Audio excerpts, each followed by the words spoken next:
paz do Senhor aos irmãos, amém? Vamos estar aí compartilhando uma porção da palavra do Senhor.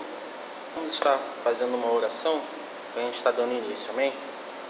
Pai, em nome de Jesus, nós agradecemos a Ti, Senhor, por mais uma oportunidade que o Senhor nos concede de juntos estarmos dividindo uma porção da Tua palavra, que ela possa encontrar em nossos corações a disponibilidade e a vontade de querer aplicá-la em nossas vidas. Nós agradecemos a Ti, Senhor, porque o Senhor tem nos preservado, tem guardado o Teu povo. Muito obrigado, Pai. É o que nós pedimos nessa noite, em nome de Jesus. Amém. Amém, querido? Eu queria compartilhar uma passagem com os irmãos, mas antes eu queria fazer um balanço, de como nós estamos aí durante esse período em que nós estamos tendo o culto nessa modalidade. Eu andei revendo aí algumas pregações, não revi todas porque são pregações todos os dias da semana, então para eu rever todas, desde quando a gente deixou de ter culto na igreja até hoje, eu precisaria de um tempo maior. Mas eu revi algumas. Tem algumas que você vai passando algumas partes porque os irmãos facilitaram a vida e colocaram o título na pregação, então você tem mais ou menos uma noção do que foi dito, então você vai passando. As que eu trouxe ministração, eu realmente revi todas elas, porque são pregações que são o tempo, eu me limitei a 15 minutos. Eu nem sei se hoje eu vou conseguir, porque hoje realmente o tempo tem muita coisa para falar, para dividir com os irmãos. E de uma maneira geral, a gente até aqui tem falado do caminho que nós temos que traçar para ir ao céu. Então, para nós chegarmos até o céu, qual é a trajetória que nós temos que ter nessa vida, nessa terra, nesse momento que a gente está vivendo aqui agora. De uma maneira geral, as palavras, as pregações, as ministrações têm têm se pautado por esse caminho. Por Jesuicidência, evidentemente, que nada é solto. Então, mas hoje eu queria, não vou esgotar o assunto hoje porque realmente é muito grande, mas eu queria trazer para os irmãos uma reflexão também, porque tem um caminho, que é um caminho duro, árduo, difícil, para chegar ao céu. Mas tem um outro caminho, porque a Bíblia ela apresenta os dois caminhos. O caminho da facilidade, da porta aberta, da porta larga, que vai te levar para o inferno. Você tem que conhecer esse caminho também, para você não entrar por ele sem saber que está andando por ele. Tá? Então, hoje, a partir de hoje, eu começo uma série aí de ministrações que vão nos colocar à luz, colocar em evidência aquilo que o diabo vai daqui para frente colocar na nossa frente para tentar nos levar a cair. Tá? Então, você tem que ficar muito atento, não somente ao caminho que você tem que percorrer, que é o caminho da dificuldade, o caminho de Deus, o caminho que vai te levar para o céu, mas também ficar atento às facilidades que vão lhe ser apresentadas. Porque a depender da necessidade que você esteja, você pode cair numa cilada do inimigo. Então, a primeira ministração que eu vou trazer hoje é sobre jogo de azar. Por que sobre jogo de azar? Porque nós estamos na iminência de uma crise. Na iminência não, nós já estamos vivendo ela. É uma crise econômica que vai se transformar numa crise social, numa crise sem tamanho, ainda não se sabe o tamanho da crise. E a gente ouve assim, os relatos e opiniões de especialistas na área de que, olha, o PIB do Brasil vai cair 7%, 8%, só no Rio de Janeiro vão ser mais de não sei quantos mil desempregados, e no mundo inteiro isso vai acontecer, não é exclusividade do Brasil. Tá? É uma crise econômica que vai superar o crack da Bolsa de 1929, a Bolsa de Nova York, que foi uma crise muito forte, e também vai superar a crise do petróleo dos anos 70. Essa crise que está por vir vai ser uma crise muito maior do que essas que a gente viu passar. E que alguns irmãos que são mais experientes, a crise de 29 eu acredito que ninguém aqui pegou. mas a crise de 70 eu sei que muita gente aqui estava vivo naquela época. Então, é isso que vai acontecer de agora em diante. Eu estava fazendo uma pesquisa rápida na internet, no Google. Se colocar lá no Google, você vai ver. No Brasil, e esse aí é uma característica nossa, no Brasil, toda vez que você tem o aumento do desemprego muito forte, você também tem um aumento das apostas em loteria. É meio contraditório, né? Pô, você tem desemprego em massa e as pessoas gastam dinheiro jogando em loteria. Sim. Por que isso acontece? Porque a crise, o desemprego, a miséria, a fome é tão forte que as pessoas elas chegam a pensar o seguinte, cara, só tem um jeito de eu sair disso, que é ganhar na loteria.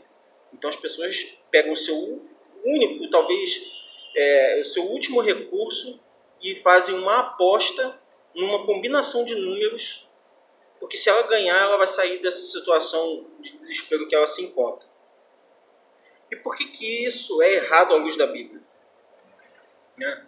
Por que a Bíblia condena o jogo de azar? Né? Porque o jogo de azar está muito relacionado com o amor ao dinheiro, que é o que a gente vai tratar hoje, a relação do jogo de azar com o amor ao dinheiro. Tá? Então, o jogo de azar é uma forma de você ganhar dinheiro fácil. E a Bíblia ela condena exatamente isso, ganhar fácil. A Bíblia, a nossa cultura ocidental, a nossa cultura judaico-cristã, ela prioriza muito o trabalho. Né? Você tem que ganhar com o suor do seu trabalho. O jogo de azar, ele é exatamente o inverso disso. Ele prima que alguém vai ganhar, que para alguém ganhar, alguém necessariamente tem que perder. Então você, na verdade, está tirando de alguém e passando para outra pessoa uma parte desse lucro. Isso é errado. Da mesma forma, vou abordar esse assunto, mas não vou passar por ele, da mesma forma que o irmão que empresta dinheiro para outro irmão a juro, está errado. Né? É agiotagem o nome disso. Tá? Então a Bíblia condena emprestar dinheiro a juro. Se um irmão pede dinheiro emprestado a você, você empresta, ele, de acordo com o próprio texto bíblico, se torna seu escravo, porque ele está te devendo, mas você não pode cobrar juro. A Bíblia condena isso. Pô, muito bem. Vamos voltar ao jogo de azar. Então, o jogo de azar, na verdade, ele tem uma íntima relação com o amor ao dinheiro. E é exatamente aí que está o problema, porque a Bíblia ela é recheada de exemplos de pessoas que jogaram sorte. Vou dar um exemplo para você. Para se chegar ao discípulo ou ao apóstolo que iria ocupar a vaga deixada por Judas, foi lançado sorte. Tá? Qual é a diferença desse lançar sorte, que está na Bíblia, com o jogo de azar? Porque o lançar sorte na Bíblia, na verdade, o que eles estavam fazendo? Eles estavam jogando para Deus a decisão de escolher alguma coisa ou alguém. Então eles selecionaram ali, nesse caso, nesse episódio, eles selecionaram dentre os homens ali, aqueles que eram dignos de estar entre os discípulos, entre os apóstolos. Então, existia ali uns pré-requisitos que eles tinham que cumprir, então foi selecionado, e a partir dali, desses pré-requisitos, qualquer um deles estava apto. Só que eles jogaram para Deus a responsabilidade da escolha, e aí eles jogaram sorte, esperando que Deus respondesse através disso. E Deus respondeu através disso. Tem outras passagens também, né, que vão falar sobre isso. Por exemplo, a passagem de Jacó, quando ele quer sair e ir embora da casa do seu tio, e ele quer separar os seus bens. Então, olha, se não me falha a memória, as ovelhas, né, as que forem malhadas, tiverem salpicadas, são minhas. E as que tiverem uma cor só são suas. Então começaram a nascer só daquela cor que, né, o nascimento das ovelhas estavam de acordo com o que Jacó queria. Aí o tio, percebendo que ia ter prejuízo, mudou. Não, então as salpicadas são minhas e as que nascerem de uma cor só são suas. E aí começaram a nascer de novo. Então isso também é uma maneira de você jogar sorte, porque o nascimento, se vai ser salpicado ou vai ser de uma cor só não depende da vontade do homem, depende da natureza, depende de um fator que o homem não controla. E a sorte, o jogo de azar, é um fator que você não controla. Tá? E aí o que acontece? Vamos lá, um texto bíblico para poder a gente caminhar. 1 Timóteo capítulo 6, versículo 9 e 10 diz o seguinte: os que querem ficar ricos caem em tentação e em armadilhas e em muitos desejos descontrolados e nocivos que levam os homens a mergulharem na ruína e na tentação, pois o amor ao dinheiro é a raiz de todos os males. Algumas pessoas, por cobiça ao dinheiro, desviaram-se da fé e se atormentaram com muitos sofrimentos. Então, uma das coisas que o jogo de azar ele traz para você é o vício. Tá? Então, eu conheço, irmão, vou contar um segredo para você aqui. Fica só entre nós. A maior parte do tempo,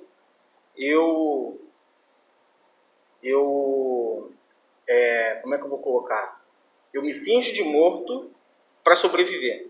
O que isso quer dizer? Que eu estou aqui, né, tá todo mundo conversando, aquela coisa toda, e eu finjo que eu não estou prestando atenção em nada, mas eu estou prestando atenção em tudo que está sendo dito no meu entorno ali. E aí, alguém pergunta: e aí, Rafael, o que você acha? Sobre o quê? Né, dou aquela de maluco, né? Então, sobre o quê? Aí, porra, nem prestou atenção no que foi dito. Na verdade, eu ouvi tudo. Né? A Nicele, de vez em quando, eu pego ela nisso. Porque ela faz algum comentário, ela pensa que eu não estou prestando atenção, e aí eu repito o que ela disse. Ela, pô, você está prestando atenção? Estou prestando atenção. Ou então eu finjo que estou dormindo e ela está falando, né? Às vezes ela está pensando alto, eu finjo que estou dormindo, e aí de repente eu acordo e repito o que ela disse. Bom, você não estava dormindo? Eu estou dormindo, mas não estou morto. Né? Então, a maior parte do tempo isso acontece. Então eu ouvi várias vezes, irmão, vários irmãos em Cristo que jogam na loteria, que tem na sua mochila, já vi, irmãos em Cristo no trabalho, na mochila do cara ele tem várias cartelas da Mega Sena, do Jogo Mania, do não sei o que, sei lá qual o nome que eles dão para isso, raspadinha, jogo do Rio de Janeiro, sei lá, Rio de não sei o que lá. Então, se tornou um vício, né, cara? O cara ele vai lá toda semana fazer a tal fezinha e ele perde o recurso dele todo. Eu nunca vi, mano. Eu não conheço ninguém que ganhou na loteria, mas percebe? Tem pessoas que passam a vida inteira jogando. Vou dar um exemplo do que eu vi. Meu avô, o pai de mãe, ele jogava no jogo de bicho. Toda semana ele ia lá, jogava no jogo de bicho. Quando ele ganhava, quando acontecia dele ganhar, o que ele ganhava não cobria todo aquele gasto que ele teve durante anos para ganhar aquele único dia. E se tornou um vício. Né? Ele não ficava uma semana sem ir lá jogar.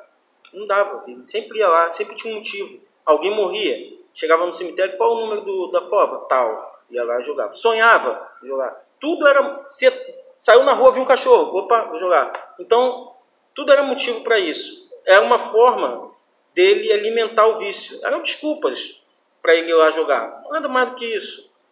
E a loteria ela vai te viciar. E nesses tempos você vai ser apresentado ao jogo de azar, se é que já não foi. Para tentar fugir dessa crise que está vindo por aí. Bolão, né? O famoso bolão do Campeonato Brasileiro. Está lá no trabalho e os caras fazem um bolão, cada um casa 10, 15, 20 reais para apostar no resultado do jogo. Isso é jogo de azar, irmão, tá? É besteirinha, mas a partir de agora, né, a partir desse momento que a gente caminha para o final da igreja, da caminhada da igreja aqui na Terra, o diabo não vai destacar nas coisas grandes, irmão. Mais para frente a gente vai falar das coisas grandes também, mas hoje eu estou falando das coisas pequenas, daquilo que está no nosso cotidiano, que não tem... é besteira. O que tem fazer um bolão, né, no trabalho para ganhar 200 reais, 300 reais? O que tem? Tem a ver sim, porque o jogo de azar a Bíblia condena. Tem outro texto também que eu queria compartilhar com você, que está lá em Hebreus capítulo 13, versículo 5, que diz assim, ó: conservem-se livres do amor ao dinheiro e contentem-se com o que vocês têm, porque Deus mesmo disse: nunca os deixarei e nunca os abandonarei.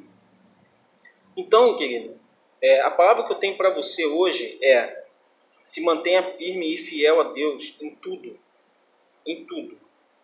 Cara, vai vir uma crise, vai vir uma crise. Eu vejo muitos eu tenho lidado com muitos evangélicos que estão assustados, né? Eu tenho percebido e visto. Eu não tenho Facebook, mas a Anicegue tem. Então eu vejo muito as postagens das pessoas. Evidentemente que eu não comento, mas eu vejo assim um desespero, né? Sai a notícia de que a empresa tal demitiu 200 pessoas. Aí vai lá o cliente, aí ó, lá vem desemprego. Né? Vem o outro também, ih rapaz, o outro cara lá demitiu mais 50. Opa, lá vem desemprego, vai vir. A gente vai ter que passar por isso. Jesus não vai voltar antes dessas coisas se cumprirem. Agora, uma coisa eu tenho para te dizer. Hebreus capítulo 13, eu vou reler de novo, tá? Porque esse texto ele é importante. Conservem-se livres do amor ao dinheiro e contentem-se com o que vocês têm, porque Deus mesmo disse, nunca os deixarei, nunca os abandonarei. A grande sacada da vida, né, da vida cristã, da vida com Deus, não é você ter muito, é você saber viver bem com aquilo que você possui. Então, irmãos, os meus gastos, as minhas dívidas, tem que ser de acordo com o que eu possuo, né?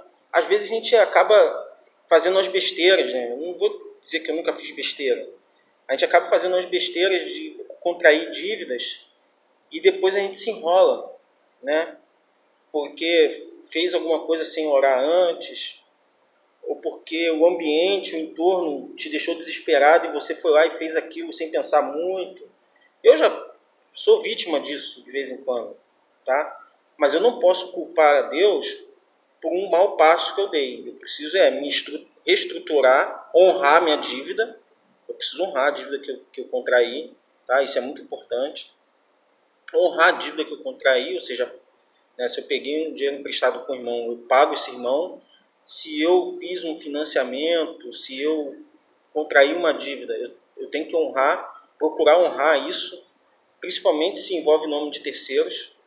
Então, eu tenho que honrar esse compromisso, mas a partir daí eu preciso viver de acordo com o que é a minha possibilidade, né, irmão? Porque não adianta você e eu querer ganhar, ter uma vida com um custo de vida de 10 mil reais se eu ganho 1.000, né, irmão? Você vai se arruinar, vai se arrebentar. Tem jeito, né? Então, se o meu ganho, o meu salário só me permite, no meu caso, eu moro de aluguel, só me permite pagar um aluguel de, vou chutar aqui, 600 reais, então eu vou procurar uma casa que eu possa viver e pagar isso, porque não adianta eu querer morar numa casa que vale 1.500, se eu só posso pagar 600, aí eu vou contrair dívida e eu vou desonrar o nome do Senhor, porque vou ser uma pessoa que está com um nome, né, sujo, que está com uma dívida enorme para pagar e fugindo dos credores. Isso não pode acontecer. Então, às vezes a gente se aperta aqui, se aperta ali, mas a gente consegue quitar aquilo que a gente está devendo, né, aquilo que a gente está aí, e ter uma vida sossegada, né? Deitar a cabeça no travesseiro e falar, bom, ninguém vai vir aqui tomar nada meu porque eu estou devendo. Então, isso é importante, tá? Porque daqui para frente você vai ser empurrado para você o jogo de azar. Eu fiquei impressionado com isso. Quer dizer, então, que quando tem desemprego, aumenta a aposta, né? E você não pode entrar por esse caminho, porque esse caminho pode te levar para o inferno, porque esse caminho não agrada ao Senhor, porque esse caminho vai dizer, você vai estar dizendo ao Senhor que Ele não é suficiente para te sustentar e que você precisa da sorte para poder chegar a um objetivo, que é ostentar dinheiro. Então, isso não pode acontecer. Então, hoje nós vamos ficar com essa palavra. Tem outros textos também. Separei outros textos aqui que eu não li, mas se os irmãos quiserem consultar, Provérbios capítulo 13, versículo 11, Salmo 119, Salmo 119 todo, não, mentira, 119, 36, Mateus 6, 24, Efésios 5, 5, Eclesiastes 5, 10, Provérbios 16, 33 e 1 Coríntios 6, 22. Tá? Esses são os textos aí que você vai encontrar respaldo para não se envolver com o jogo de azar. Na semana que vem, nós vamos vir com um outro tema sobre essa mesma situação de o caminho da porta larga, né? É uma série do caminho da porta larga. Então você não pode entrar por esse caminho. Você tem que entrar pelo caminho da porta estreita, que é tudo isso que a gente já vem falando, que a gente, não só eu, mas os outros preletores também vem falando ao longo do tempo. Tá bom? Então, fica com essa palavra, irmão. É nas pequenas coisas que você vai dizer, vai carimbar seu passaporte para o céu ou não. E o jogo de azar é uma pequena coisa, um negócio singelo que não tem... aparentemente você vai achar que não tem mal nenhum fazer, só que isso pode causar um sério prejuízo para você. Primeiro porque você vai passar a amar o dinheiro, e a Bíblia ela coloca o dinheiro num patamar que até tinha esquecido de falar isso antes, foi até bom lembrar. A Bíblia ela coloca o dinheiro num patamar que não é de uma coisa, nem de uma pessoa, mas é de um Deus. Você não pode servir a dois deuses. E esse Deus não é... Um é o próprio Deus, o Senhor, mas o outro Deus não é nem o diabo. O outro Deus é o dinheiro. Tá? Então ele coloca o status que Deus dá para o dinheiro é de quem não está com Deus está idolatrando algo. Idolatrando a riqueza, o dinheiro. Quem joga em jogo de azar está vivendo uma vida de idolatria. Essa que é a verdade. Então você não pode entrar por esse caminho. Na semana que vem, nós vamos vir com um outro tema sobre o caminho da porta larga. Amém? Fica com essa palavra hoje e que Deus te abençoe em nome de Jesus.